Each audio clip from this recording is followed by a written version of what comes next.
And joining us now is Republican Senator Bill Hagerty from Tennessee. He was also ambassador to Japan in the first Trump administration. Sir, thank you so much for joining us today. Your name has been floated for a cabinet position. Are you interested? Listen, Ron, I'll leave the speculation to the speculators. I'm just so excited that President Trump has delivered the mandate that he did on Election Day. I'm so pleased that Republicans are now in control of the Senate, and I do believe that we'll hold control of the House. So the opportunity before us is to literally turn our nation back on the right track again. You've got 72% of Americans saying that we're on the wrong track. This is a huge opportunity for America, and I look forward to working arm in arm with President Trump in whatever role to make certain that we get our nation, our great nation, back to the potential that we can. Okay, but let's just say Secretary of State or U.S. Trade Rep. Do you have a preference? As I said, I'm not going to engage in any speculation. I'll leave that to others. The main focus now is not to create sideshows, but to be getting ready to deliver for the American people. That's where I'm focused. Okay, so I do want to ask you, though, about some pressing issues because you are on the list of those being considered. Both President Biden and President-elect Trump publicly opposed the sale of U.S. steel to Japanese company Nippon Steel, which you were very aware of. You, of course, as I mentioned, were ambassador to Japan during Trump's first term. Do you think the sale of this company to a Japanese company is a national security risk? Well, what I'd say first is this. My job as U.S. ambassador to Japan was to advance America's interest in Japan and throughout that entire region. That's the way I would look at any transaction here. It has nothing to do with the nationality of the company that's trying to make the acquisition, and it has everything to do with our national security, with American interests, with American jobs.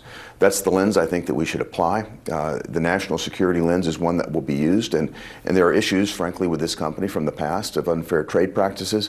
We'll have to navigate through that, but it's certainly not anything that I'm advocating for or against based on the nationality of the country. It's based on America's primary interests. So former Secretary of State Mike Pompeo is an advisor to Nippon Steel in this deal, and Nippon Steel plans to invest a huge amount in steel production here in the U.S., which would create a lot of jobs in the U.S. And Pompeo has warned that if the deal falls through, it would mean the U.S. has to import more Chinese steel. China, of course, you're very aware of their trade practices. Yes. Is that true, his assessment, that you would have to import more Chinese steel if this deal doesn't go through?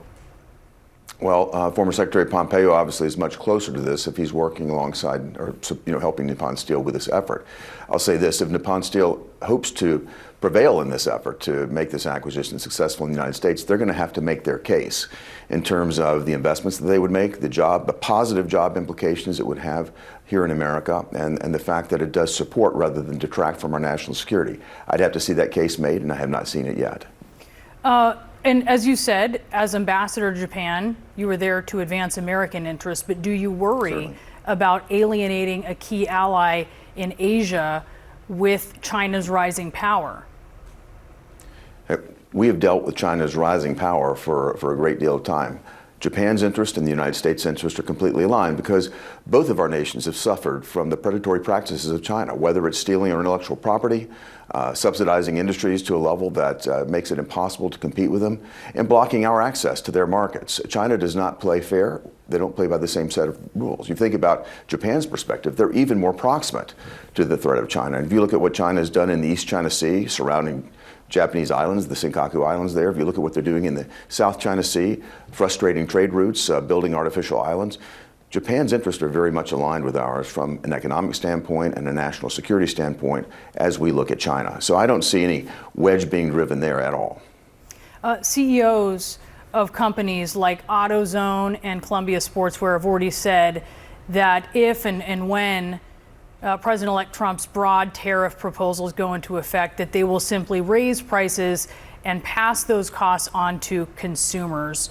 Why pursue policies that would raise prices when it's clear from what the voters just said that the main issue they care about is how much things cost? I'll put another question to you. Why take the word of these executives when what we've seen, these are pre-election threats, I presume. What we've seen in reality is when President Trump imposed the steel tariffs, the aluminum tariffs, everybody predicted there would be massive inflation. You know that President Trump left an economy to Biden and Harris that had only 1.5% inflation. It did not materialize. And I don't have any reason to expect that to occur again, despite whatever pre-election threats might have been delivered. I think what the networks need to think about is portraying the reality of President Trump's performance in the first administration. I served in that administration. He delivered a booming economy. Instead, the last two times I've interviewed on this network, talking about President Trump, I've had to defend claims of fascism, Hitlerism. It's amazing.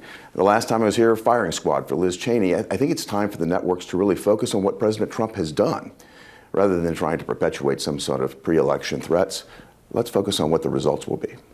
You of course are a senator. Who are you going to back in the election for majority leader next week?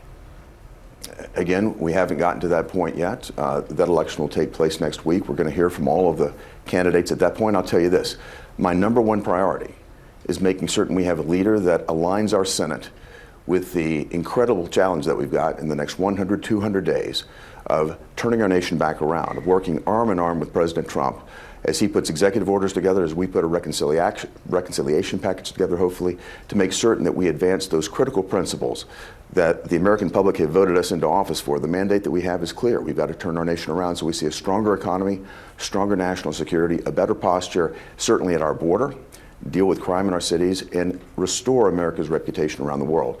It will take a majority leader that's going to work arm in arm with President Trump to get that to happen. Certainly, no one that's part of the resistance should be in a role like that. We've got to make this happen efficiently and rapidly. It's going to take that type of leadership to bring it all together. All right, Senator, I heard you register a complaint there about what the media focuses on. I think this was a very substantial interview about the issues, however, and we appreciate you taking the time to talk about them. Thank you, Senator Hagerty. Certainly. I look forward to talking again. Thank you.